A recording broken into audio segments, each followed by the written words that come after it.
Michael Cuggino, president of Pacific Heights Asset Management, where his permanent portfolio fund has outperformed 99% of his peers over the last 5 years. Good to have you back on the program, Michael. So I'm curious, considering we talked about this bull market run right now, why are you still playing defensive in 2012?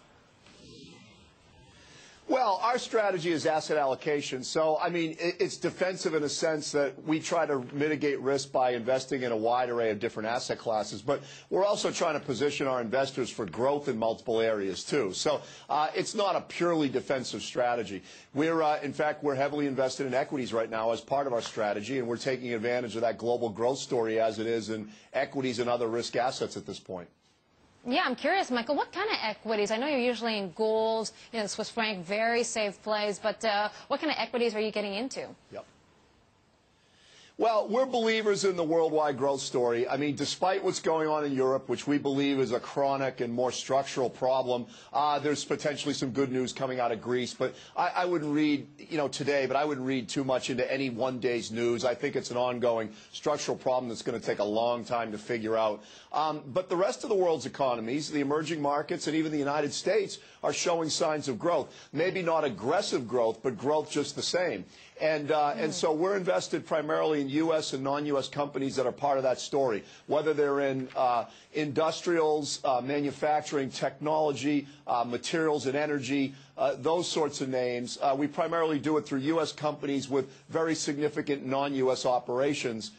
Because most of our investors are U.S.-based. We're looking for healthy dividend yields, which are supported by corporate earnings, and I think that corporate earnings story is very strong worldwide and has contributed to the global growth story in equities, and we see that continuing. Although I would say that it bears watching that the rate of growth in earnings, at least here in the United States, has begun to possibly slow down, and that's something that we want to take a look at because, the stock market only goes as good as corporate earnings underpin it and provide a foundation. So that bears watching, but having said that, we're in a good path here for continued run in equities.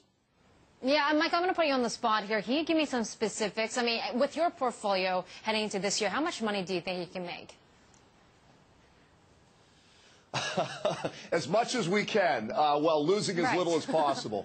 I mean, yeah, we're not really forecasters. I mean, we try to provide a disciplined strategy of being in a number of different asset categories and, mitigate losses and have a return above zero and add as much alpha on top of it as we can. So, I mean, we expect U.S. stocks to be higher. By how much? That's what I mean. Yeah, how much will U.S. stocks be higher by? Yeah.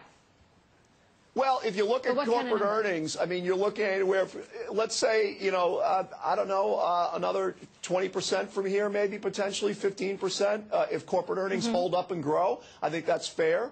I do see commodity prices increasing due to worldwide liquidity, due to supply-demand constraints, and due to, issues and one-time events and shock factors. So I think oil, energy, gold and silver, commodities, industrial commodities are all going to continue to rise from here as well.